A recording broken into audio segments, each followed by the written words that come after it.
Hola, bienvenida, bienvenido al webinar de cómo diseñar el dormitorio que tus hijos necesitan. Y es que los dormitorios, sobre todo los infantiles, son una de las estancias que más olvidamos, pero de las que más inciden en nuestra salud y también en la de nuestros peques. Si estás aquí es porque casi seguro, y pongo la mano en el fuego, tienes hijo o hija, o varios.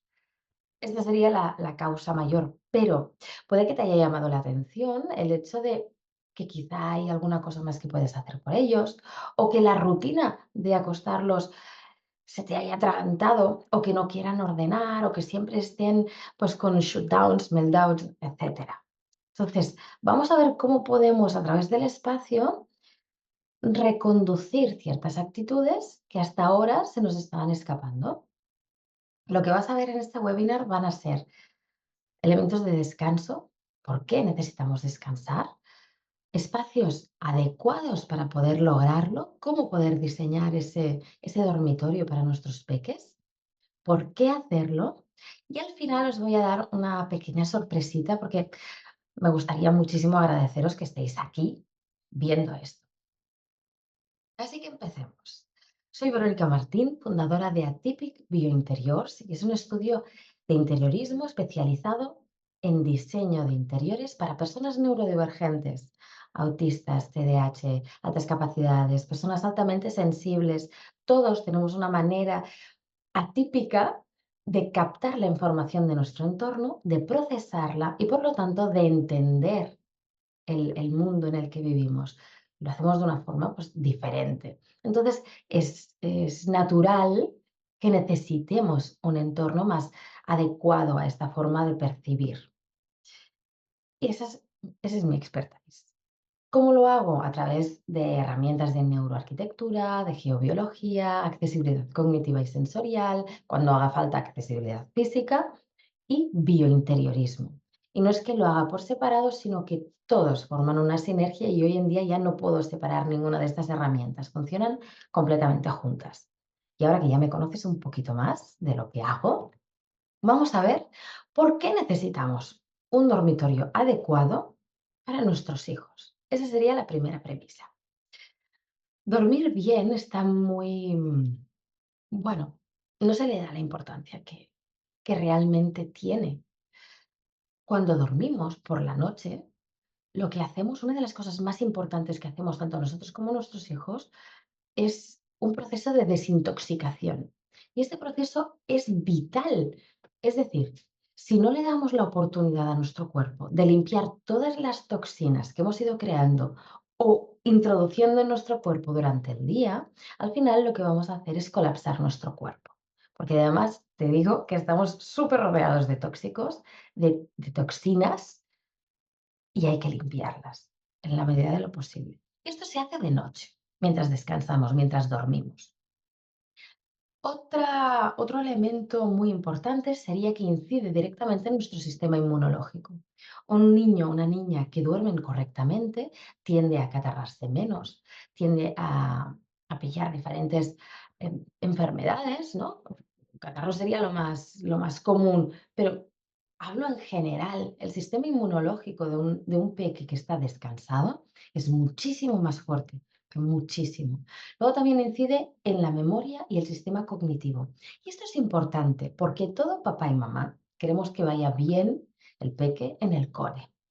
Pero no le podemos exigir que saque buenas notas si no está descansando, porque su sistema cognitivo, el que se ocupa de captar toda esa información, de procesarla, el que se ocupa de retenerla en la memoria, no está funcionando correctamente.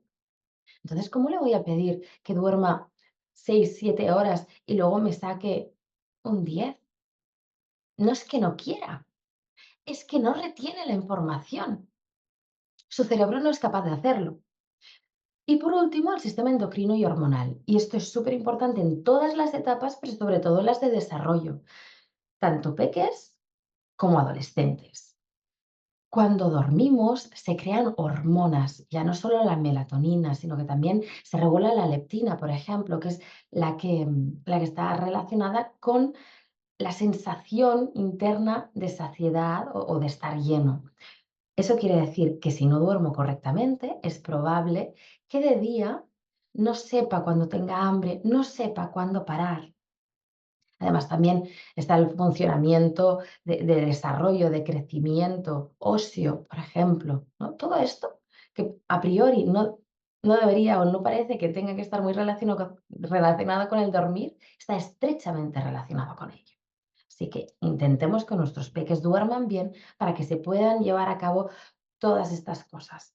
Pero además les vamos a proporcionar a a nivel ya más mental y emocional, un espacio de regulación, un espacio de calma, un espacio seguro al que ellos puedan acceder cada vez que lo necesiten.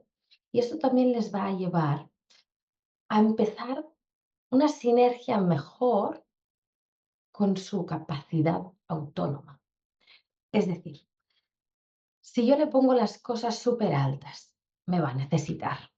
Si yo le pongo una litera altísima, es probable que durante mucho tiempo me vaya a necesitar para poder acceder a ella o para poder hacer la cama. Cuando las cosas están a su altura, a su acceso, es muchísimo más fácil que sean más autónomos.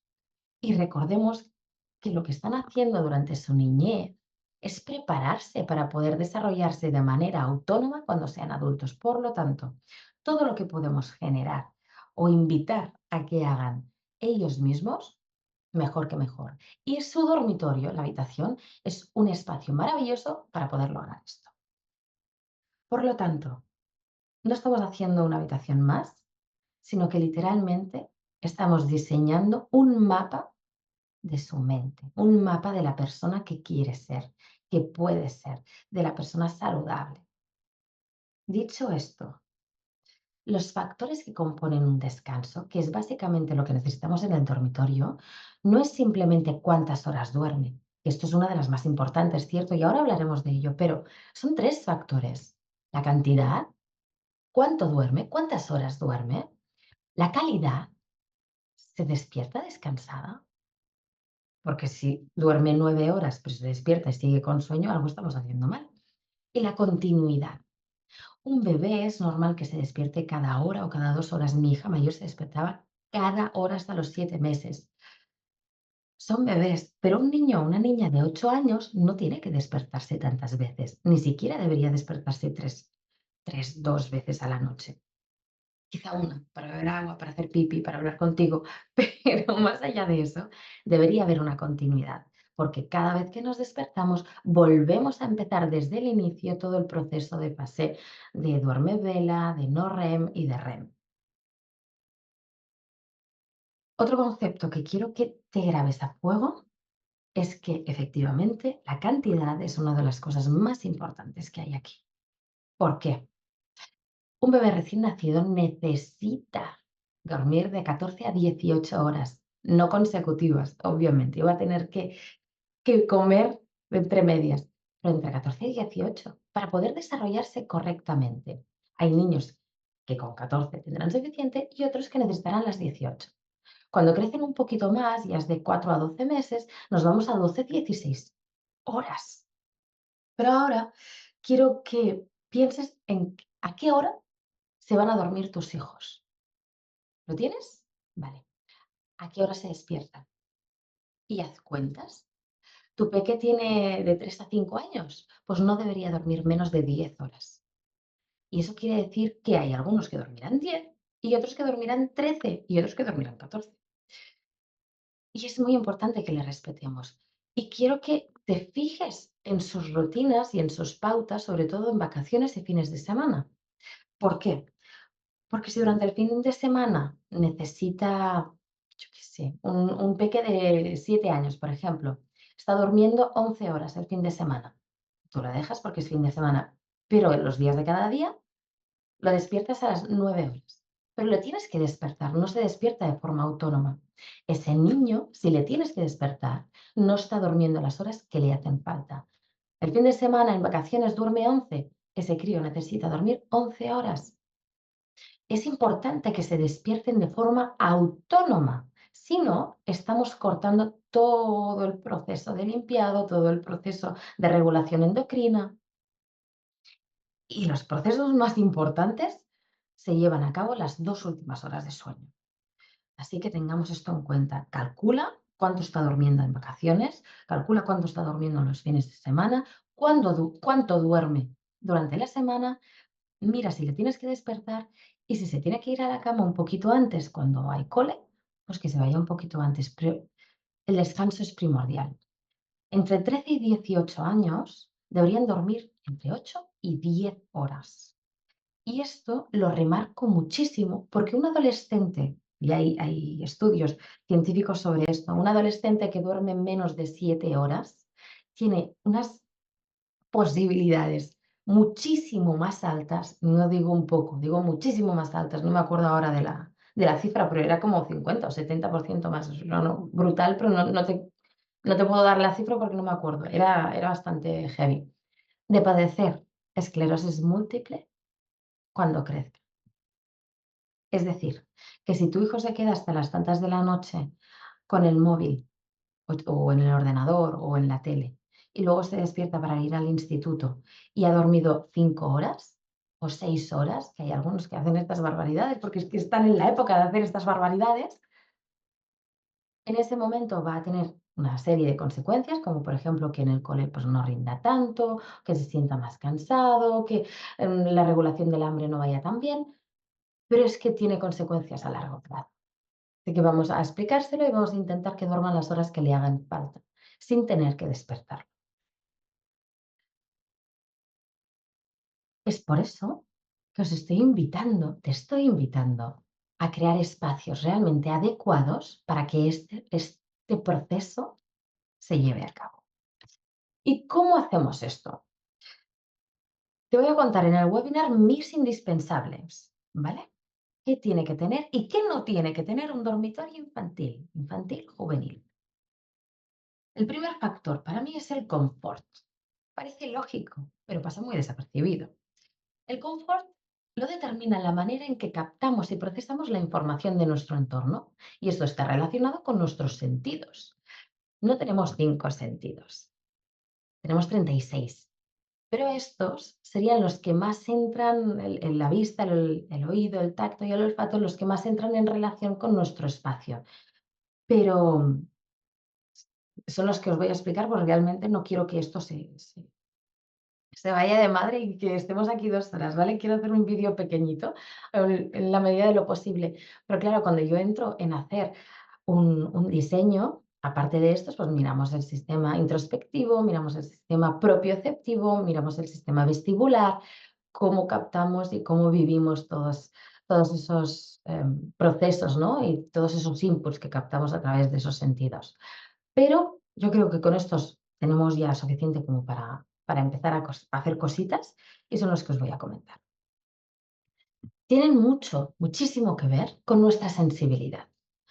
Por eso no sé trabajar, no quiero trabajar sin un perfil sensorial. O sea, cuando me venís y me decís, oye, que pues quiero un diseño con accesibilidad cognitiva y tal, lo primero que hacemos es hacer una entrevista y os paso un bloque así de grande de 15 páginas con preguntas para saber cuál es vuestro perfil sensorial. Porque dependiendo de esto, yo voy a saber dónde hay una hiposensibilidad, es decir, que necesitaréis buscar, o necesitará el PEC en este caso, buscar más estímulos porque necesita un grado más elevado para poder llegar a notarlos, o donde hay una hipersensibilidad, es decir, se va a saturar muchísimo antes con estímulos muy flojitos.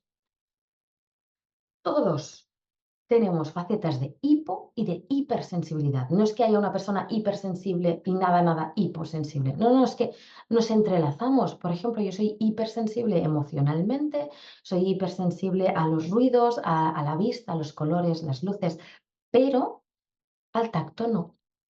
Y si necesito que un abrazo, por ejemplo, necesito que lo hagan muy fuerte, porque no noto tanto el tacto. Entonces, si no me abrazan y me achuchan muy fuerte, es que no te voy a notar el abrazo. Todos convivimos con hiper y hiposensibilidad dependiendo de nuestro sentido. Entonces, aquí lo que vamos a hacer, el objetivo de crear este perfil sensorial es crear una dieta sensorial. Con esta dieta vamos a tener un espacio de estimulación sensorial para las partes más hiposensibles y un espacio de regulación sensorial para los sentidos más hipersensibles o para cuando estemos desfasados o colapsados emocionalmente o mentalmente. Y la manera en que lo hacemos es muy diferente, porque uno estimula y el otro tranquiliza. Por ejemplo, una idea de estimulación son estas alfombras que tienen diferentes texturas o los cuadros con diferentes texturas o vamos a optar por Kinetic Sand, cosas así. Pocos estímulos, regulación sensorial. Yo soy muy fan de las tipis. Son económicas, van bien en todos lados. Eso sí, lo ideal no es que las recojáis y las guardáis cuando ya se ha acabado de utilizar. Lo ideal es que siempre estén en el mismo sitio y crear un anclaje con ese espacio, que siempre esté disponible. Pero igual que las tipis, pueden ser cojines, pueden ser iglús, puede ser, y recuerdo el caso de una mujer que me decía, es que mi hijo se mete debajo de la mesa. Bueno, el mío se mete debajo de la silla, pero porque tiene 3 años y cabe. Ese es su espacio de regulación sensorial y no necesita nada más. Simplemente observemos y demos lo que necesitan. Otro aspecto que tenemos que tener en cuenta, aparte del confort, es la salud. Y este es básico.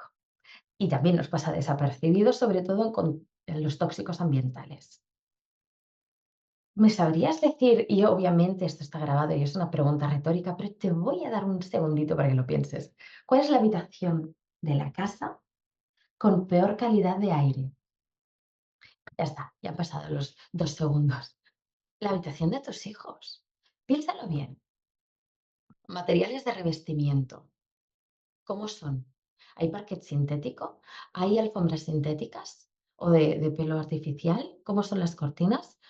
¿Cómo es la pintura? ¿Es plástica? Porque la pintura plástica telita, ¿eh? Con los compuestos orgánicos volátiles. ¿Los muebles son de madera o son de aglomerado?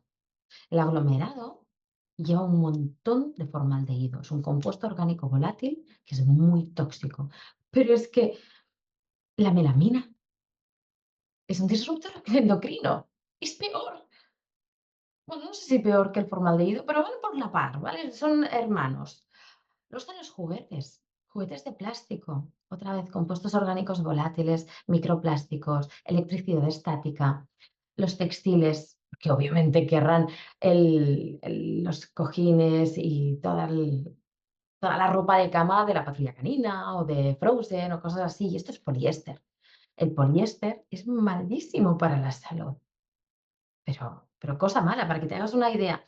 El poliéster es el mismo tipo de plástico, es un plástico PET, simplemente se le han dado otros acabados. Por lo tanto, es como si estuvieras tapando a tu hijo por la noche con las botellas de agua de plástico que venden en el súper, pero le han dado otro acabado.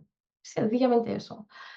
¿Cómo van de campos electromagnéticos? ¿La electricidad está bien hecha en esa habitación? ¿Hay el wifi? ¿Apaga el móvil por la noche? Si tiene. ¿Apaga el ordenador? Todos esos campos electromagnéticos provenientes de la electricidad sucia o de todo eso, de las radiaciones wifi, etcétera, también le afectan y le va a hacer que no pueda descansar, porque el cerebro necesita bajar a 10 hercios y con el móvil en la mesita de noche le estamos dando un zambombazo de 260. Y aunque se duerma, va a ser imposible que descanse, porque su cerebro no está desconectando, está a tope. Tóxicos ambientales. Hay ambientadores químicos, por ejemplo. Y luego la ventilación. Es, iba a decir súper importante, pero es que es crucial, es vital que ventilemos mínimo 2 veces por día, a la mañana y por la noche antes de acostarnos. Como mínimo, dicen 10, pero yo haría 20 minutos. Y te lo digo con la mano en el corazón. La ventilación es crucial, sobre todo para mejorar los niveles de oxígeno que se están fastidiando con todo esto que os estoy comentando. Entonces, vamos a darle la vuelta a todos esos compuestos, a toda esa toxicidad que hay dentro de la habitación del peque y vamos a usar materiales de revestimiento que sean más naturales. Podemos utilizar pinturas de arcilla, pinturas de cal, pinturas de silicatos. Podemos revestir con corcho, que funciona súper bien a nivel térmico, acústico y también es higroscópico. Y también pueden pegar con chinchetas un montón de cosas. porque el corcho se ha dejado de usar, si es maravilloso. Luego los muebles, que sean de madera, pero que sean de madera certificada y que no estén tratadas con productos químicos, porque muchas veces compramos madera, nos quedamos tan anchos porque es madera y le ponemos un lacado o le ponemos un tinte o un barniz que están llenos de compuestos orgánicos volátiles llenos de tóxicos. Bueno, pues sepamos que una cosa es la madera y la otra el acabado y tienen que ir a la par. El textil, ¿cuántas horas se va a pasar durmiendo? Lo hemos visto. Es que no son 2 o 3 horas, son hasta 14 horas, 10 horas en que va a estar pegada la nariz, ¿a cuántos? A 4 centímetros de una almohada, que es muy diferente, se está oliendo, se está respirando, inhalando todos esos compuestos orgánicos volátiles tóxicos del poliéster o si es completamente orgánica. Entonces, aunque no seáis mucho de las cosas eco y tal, en ropa de cama es muy importante que os decantéis por algodón o lino, lo que vosotros queráis, pero que sea orgánico, que sea natural, que sea orgánico, ¿vale? Luego los juguetes, siempre que se pueda, fuera del dormitorio. Intentemos que sean menos plástico. Hay un montón de juguetes de madera muy interesantes. Cuidado con los campos electromagnéticos, aquí ya se necesita un poquito más de estudio, pero hay cosas que podemos hacer nosotros mismos, como invitarnos a que dejen el móvil fuera apagado, como desenchufar la wifi por la noche, como no dejar los elementos en stand-by, el ordenador, si tienen televisor ya lo estás sacando, por favor, pero no dejar las cosas en stand-by. Mientras estén encendidas, va a haber electricidad sucia. Es más, mientras estén enchufadas, va a haber electricidad sucia. Así que cuanto menos electrónica haya dentro de su dormitorio, mejor. El dormitorio es para dormir, no es para jugar ni para ver la tele. Y luego la ventilación adecuada. Vamos a regenerar ese aire. Dicho esto, vamos a entrar ya con ejemplos y vamos a entrar a ver cómo tengo que organizar ese espacio. Lo primero, sobre todo si el que tiene alguna neurodivergencia, es sectorizar los espacios. Es lo que te estoy diciendo todo el rato. Si se puede hacer solo dormir en el dormitorio, mejor que mejor. ¿Por qué? Ahora ponte en el ejemplo de que estás en la oficina, tú estás en tu oficina, pero en una oficina, aunque no trabajes ahí, estás trabajando y se te aparece una cama al lado. Hostia, tú estás cansado, no te irías a la cama. O estás haciendo una tarea que no te gusta o que estás cansada ya de realizarla y de repente te aparece la serie de Netflix que más te gusta, el libro que te estás leyendo o las amigas. ¿No te irías a jugar o a leer o a hablar? Pues es lo que les pasa, es que ellos tienen todos los inputs dentro de un solo espacio. Tienen la cama, el espacio de trabajo o de estudio y el espacio de juego. Y no saben cómo ir, pero obviamente, pues quizá el estudio va en último plano. Y cuando están jugando, te va a costar huevo que se vayan a la cama, porque es que es mucho más interesante jugar. Por lo tanto, siempre que sea posible, saquemos el espacio de juego de la habitación. No es tan grave hipotecar durante unos años, que luego se van de casa, durante unos años parte del salón, parte del pasillo, parte de la cocina, una parte donde tengas espacio, hipotécala, que es solo unos años, para poner ahí los juguetes. Y eso va a hacer dos cosas. Uno, vamos a sacar ese input sensorial de la habitación. Por lo tanto, cuando queramos que vaya a dormir, no va a estar desordenado, no vamos a tener que luchar contra eso, no va a tener la atención en los juguetes, que es mucho más interesante que hacer los deberes o subirse a la cama, sino que va a poder centrarse en lo que tiene que hacer. Así que este punto es importante. Y luego el minimalismo. No lo llenemos de cosas. Tendemos a llenar su habitación de cositas. Cuando más cookies, mejor. No hace falta. Van a dormir. Cada cosa que haya colgada, cada juguete que haya en esta habitación, va a ser un estímulo que le va a llevar la atención. Sobre todo si hay TDAH, si hay altas capacidades, si hay autismo. El hiperfoco se va a ir ahí. Y entonces no va a centrarse en las cosas que realmente necesitamos que se centren en cada momento. Otra,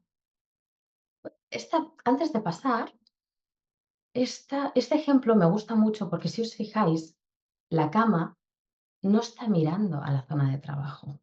está independizado, ¿vale? Así que se pueden hacer muchas cosas a nivel de diseño para que esto funcione y, como ves, no hay juguetes. Pero podemos hacer otras cosas. No hay otra. Tiene que haber todas las cosas en el mismo sitio. Vale, pues que sea todo muy minimalista, que sea todo muy fácil de comprender y de captar, ¿vale? Entonces, una cama que esté a su altura, las cosas, que cada cosa tenga su sitio, que todo sea muy fácil de ordenar. Esta habitación es muy sencilla, pero es que es muy agradable, es confortable, es saludable. La escala también es importante. ¿Cuántos años tienen tus peques? Pues si no miden 2 metros o unos 60, entonces ponle las cosas a su medida para poder alcanzar esa autonomía que hablábamos al principio. Regulación emocional.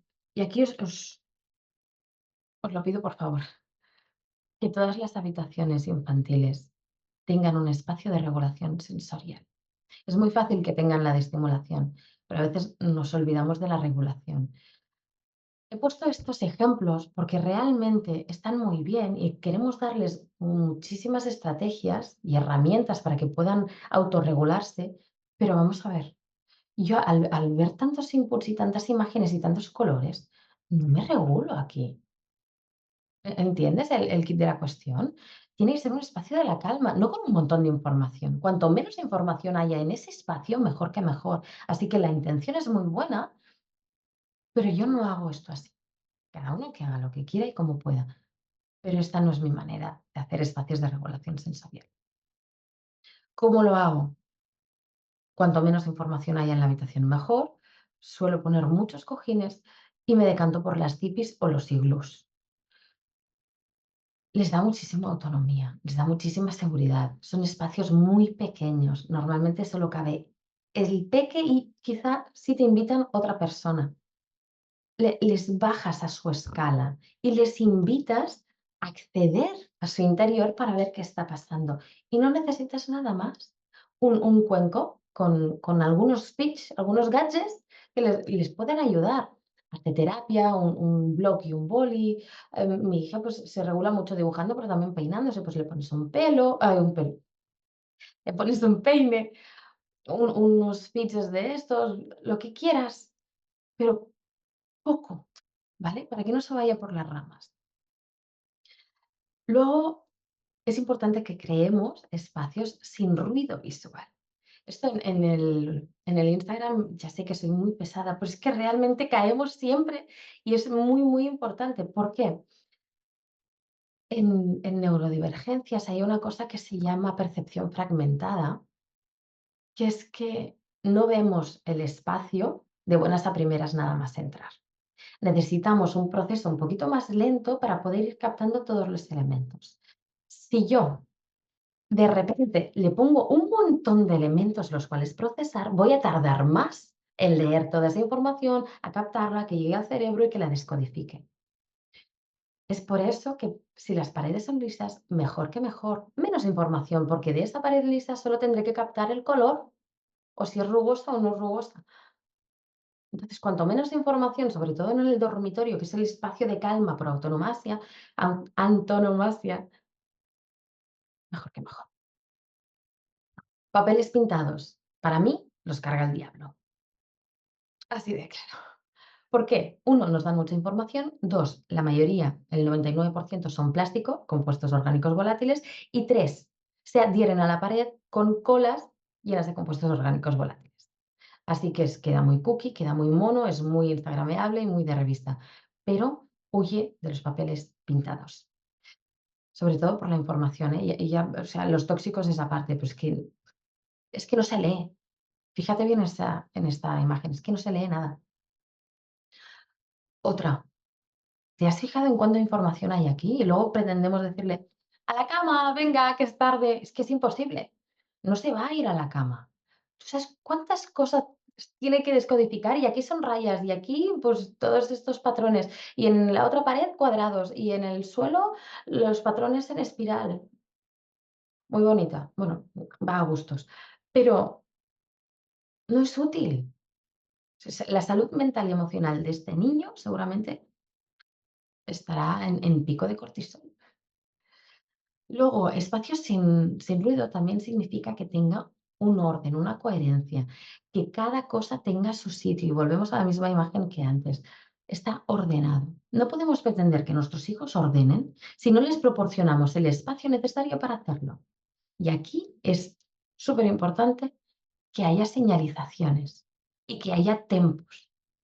Es decir, si es hora de cenar y está jugando y yo entro a la habitación y le digo a cenar, ya, venga, que se enfría. No le estoy dando tiempo a que pueda ordenar. Pero si yo antes de acabar voy a la habitación y le digo 5 minutos, tienes que ordenar, entonces ya le estoy dando un margen de tiempo. Y si eso lo hago con un anclaje auditivo o visual, mejor que mejor. Nosotros usamos el palo de lluvia. Entonces bajamos, hago sonar el palo de lluvia, 5 minutos para cenar, 5 minutos para comer. Y ellos ya lo saben. Los anclajes van muy, muy bien. Eso es lo que os comentaba, cada cosa en su sitio, con estanterías. O sea, hay un montón de animales, pero esto no es ruido visual, está ordenado. Cada cosa tiene su sitio. Lo mismo en esta imagen, hay un montón de cosas, pero cada cosa tiene su sitio y además aquí está escrito, pero si hay pictos, mejor que mejor. El espacio debe ofrecerle también estímulos que le inviten a experimentar y a enriquecer su creatividad y su autonomía. ¿Cómo podemos hacerlo? Con espacios de experimentación. No es para nada lo mismo que darle una tablet. En esta época, en estas edades, necesitan experimentar, necesitan tocar, necesitan aburrirse para poder crear e imaginar. Y los espacios de experimentación como este de aquí son maravillosos. Estos son Legos, no es otra cosa. O los paneles en la pared o en el suelo, que esto también nos va a ayudar a estimular o a regular. Lo que no debemos hacer, lo hemos estado viendo un poquito, pero la sobreestimulación, quiero que quede muy clara. Cuidado con todos las cosas que metemos en su habitación. Cuantas más cosas, más tiempo va a necesitar para gestionar, para procesar y por lo tanto más probabilidades de que se ponga nerviosa, más probabilidades de que cuando entre y ya esté nerviosa acabe petando, porque el espacio le va a abrumar. Entonces es como emocionalmente, mentalmente, es un poquito desagradable saber que es esto, espacio de la calma, pero realmente no te está calmando. Juguetes en su sitio, no usar demasiadas propuestas a la vez, podemos hacer rotación de juguetes, por ejemplo, no utilizar electrónica en el dormitorio. Esto debería ser un mantra, lo deberíais tener de verdad, muy, muy claro. Ni teles, en la medida de lo posible, nada de ordenadores, pueden estar en el salón, pueden hacerse despachos pequeñitos. Lo mejor es que no estén en la habitación, y mucho menos televisores. En casa, cuando llegamos, los móviles se quedan en la entrada. Y si yo necesito algo o me llaman, voy a la entrada, los cojo, llamo, miro el WhatsApp, lo que sea, y lo vuelvo a dejar allí. Pero no van por toda la casa, porque es que si no, acabamos viviendo siempre enganchados al móvil. Y los primeros que tenemos que dar ejemplo somos nosotros. Y luego deporte. ¿Qué quiero decir con esto? Ha habido veces en que he necesitado, pues, con niños muy TDAH, pues muy activos, por ejemplo, o autistas, no había más espacios y en la habitación pusimos una espaldera. Vale, pero la pusimos de tal manera que se pudiera esconder de noche. El deporte hay que tener cuidado de tenerlo en la habitación. ¿Qué quiero decir con esto? Que está genial que le pongamos un rocódromo, pero a la hora de irse a dormir, lo más probable es que no quiera ir a dormir, quiera al rocódromo. Así que cuidado con todos esos espacios. Es genial tener una zona pickler, pero fuera de la habitación. Así que, como resumen, invertir en el diseño de la habitación de tus hijos es invertir en su bienestar, en su salud física, emocional y mental. Crear el espacio de seguridad, de regulación, de autoconexión, pero también de conexión con los demás, porque si estamos bien nos conectamos mejor con los demás. Un espacio de calma es crucial, tanto cuando son pequeños como cuando crecemos. Es que es extrapolable a lo que necesitamos nosotros. Y luego cada peque va a necesitar su propio diseño, dependiendo de su perfil sensorial. Por eso es tan importante hacer uno. Y aquí, perdona, pero voy a desconectar un momento, porque quiero enseñarte realmente qué pasa cuando creamos un espacio batería. Un espacio batería es cuando el diseño que nos envuelve de esa estancia se basa en el confort, en la salud del usuario, cuando pone en primer lugar su bienestar. No solo que sea bonito y que sea cookie, que sea agradable a la vista, no, su bienestar. Eso es lo importante.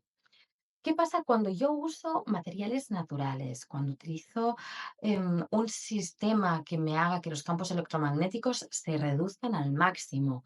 Cuando tengo en cuenta todo esto, la ventilación, la biofilia, etcétera, todo esto que hacemos en Atipi, lo que vamos a hacer de manera autónoma, lo que va a pasar al final es que va a rebajarse muchísimo la irritabilidad de ese pequeño. Los espacios inciden en nuestras emociones y las emociones son las que acaban regulando nuestras acciones. Queremos niños más tranquilos, queremos niños más conectados. Entonces, creemos espacios que les ayuden a sentirse bien, a que esos niveles de cortisol y adrenalina bajen lo máximo posible. ¿Qué pasa si baja su irritabilidad? Pues que va a mejorar el descanso, porque no va a estar en ese proceso de lucha y huida y va a poder desconectar. Intenta dormir cuando te está, vale que es diferente, pero es que para el cerebro es lo mismo. Cuando te está persiguiendo un león, cuando hay una amenaza. Es que realmente un espacio hostil es una amenaza real para nuestro cerebro. Y ahí es muy difícil descansar. Si la iluminación es biocompatible, si yo me encuentro que los ritmos circadianos han mejorado y creo suficiente melatonina y además no hay campos electromagnéticos que no permitan bajar a mi cerebro a esos 10 hercios que necesita para realmente desconectar y descansar, voy a dormir muchísimo mejor. Pero que si duermo mejor, voy a regular ciertas hormonas como la leptina que os comentaba antes, que van a mejorar su alimentación. Y esto es súper importante, sobre todo en peques autistas, y lo digo por experiencia propia y con mis hijos. Pero es que si baja la irritabilidad, están más descansados y se alimentan mejor, al final el humor mejora. Es sota, caballo y rey. Pero es que si el humor del peque mejora, van a mejorar las relaciones interpersonales, porque como no está en lucha y huida, va a estar más tranquilo como para poder hablar contigo, para poder jugar contigo, para poder abrazarte. Estarán bien. Además, se forman nuevos puentes hacia el exterior. Esa, esa constante lucha hace que no puedan conectar con lo que está pasando a su alrededor. Están intentando sobrevivir y eso cuesta mucha energía. Pero si no envían la energía a sobrevivir, la van a poder mandar a otro sitio. Y todo esto al final va a verse reflejado en su autonomía y en su autoestima, porque si nos sentimos bien, dormimos bien, comemos bien, tenemos mejores relaciones porque nos podemos comunicar mejor, al final vamos a probar cosas nuevas. Y si probamos cosas nuevas y nos salen bien, nuestra autoestima sube a los 5, a los 12 y a los 34. Así que esto es lo que os quería mostrar. Creo que es bastante importante que lo tengáis en cuenta en la habitación de vuestros peques. Os he dado bastantes herramientas para que podáis ir gestionando algunos cambios, algunas mejoras, si estáis en proceso de cambiar todo el dormitorio, pues porque ha llegado la etapa siguiente y queréis hacer esta pequeña intervención, que sepáis que la sorpresa que os quería dar al final es una asesoría individualizada de 1 hora. En esta asesoría veremos tu caso concreto. No es grupal, es individual, 1 a 1 conmigo. Analizaremos cuál es el estado actual de ese dormitorio, qué es lo que no funciona. Evaluaremos sus necesidades. No nos va a dar tiempo de hacer un perfil sensorial, porque eso va a tardar horas, pero sí que a grandes rasgos vamos a ver qué es lo que va necesitando ese peque y si la habitación actual se lo está dando, cómo crearlo. Y te guiaré para crear un plan de acción para que puedas ya empezar a hacer pequeñas mejoras. Estas asesorías individuales de 1 hora tienen un coste de 97 euros. Es decir, si me llamas o me contactas por Instagram o por mail en cualquier momento, por 1 hora como esta, te voy a cobrar 97 euros. Pero julio es el mes de mi cumpleaños y estoy muy contenta, pero muy contenta porque a mí me gusta cumplir años. Así que en vez de 97 euros, lo vamos a poner a 45.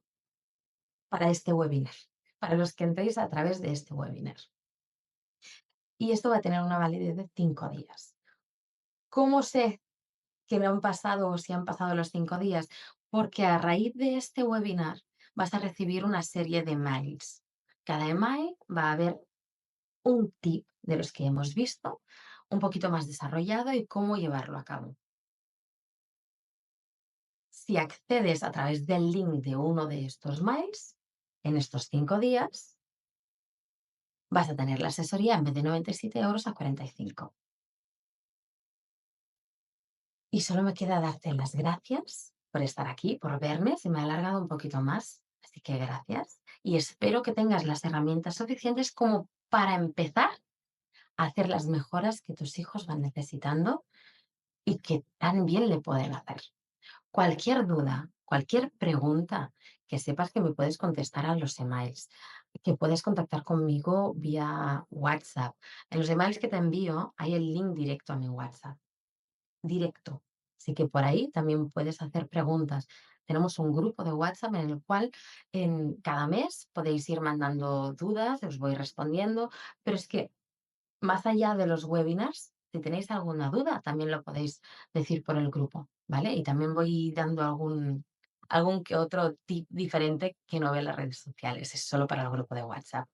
Así que cualquier cosa, ya sabes, puedes contactar por mail, por WhatsApp, por Instagram y yo te contesto.